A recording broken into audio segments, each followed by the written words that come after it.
Doc Rivers opened up to my guy, Arash Markazi, Yes, and sir. the LA Times. And here's what he said about their acquisition of Kawhi Leonard. Doc said, quote, he said, I want to play for you. And he pointed at me. He said, Mr. Ballmer, I love the things you do and what you stand for, but your team is not good enough. And if you don't change your team, I'm not coming. We actually had a list of guys, which was a mistake, but we got lucky. He went on to say, we shouldn't have had a list because then you got to choose who he wanted to play with, and the assumption was that we could get them. We didn't know if we could get anybody. We just showed him guys that we thought would match with him. When we saw Paul George's name, he said, I want to play with him. I am floored by this. Can I see the list? I'm floored by this. That's what I It's want. I like want a the list. diner menu. They gave like a menu being like, oh, Mr. Leonard, who would you like to play with? Yeah. And on that menu are team players that are locked up in long-term deals with other teams. Yeah. I'm shocked by this. I mean, the gall of the Clippers to do this and then to pull it off, I'm shocked. It's pretty amazing. And that feels like a teaser to me, though. Like, oh, we had this list. That's just asking for someone to say, yeah, I'm going to need to see a copy of that list real quick. Yes. Like, who else was on there that they were trying to get? Especially because in that article that Arash wrote, he said that Paul George was who Kawhi basically, like you said, handpicked. Like, appetizers, main. Yes, I'll have the Paul George. You'll have the Paul George, yeah. But who else was there that he was decided that Paul George, as There's someone Jimmy who's Butler rumors, but the other people were free agents, I imagine. right? So and Paul George, there's some questions with him coming back from injury and what's going on with that. But the thing that stuck out to me in those comments was shouting out Steve Ballmer, because Steve Ballmer,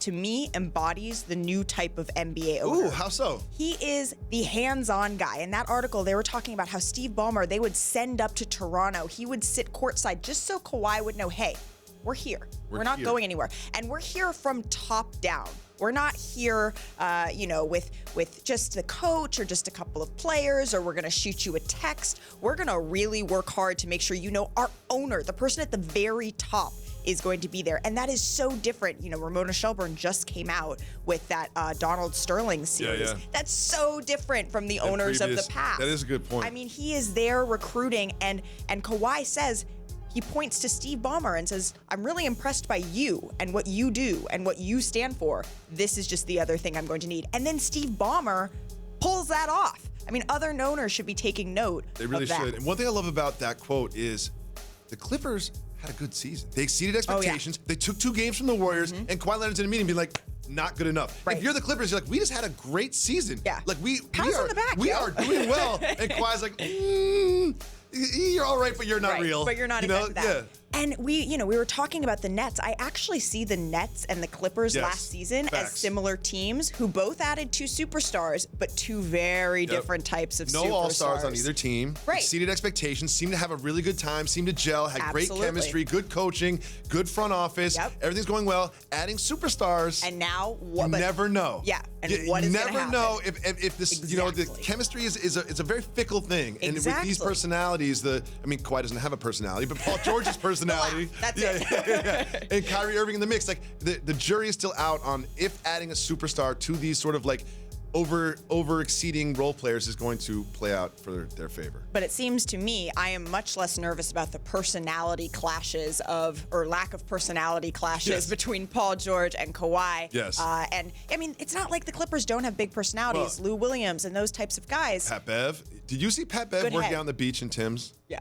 He's going to be the MVP this year. He's already my amazing. MVP to Amazing. work out in the beach in Tim's. Well, the Rockets have been feeling themselves a little bit.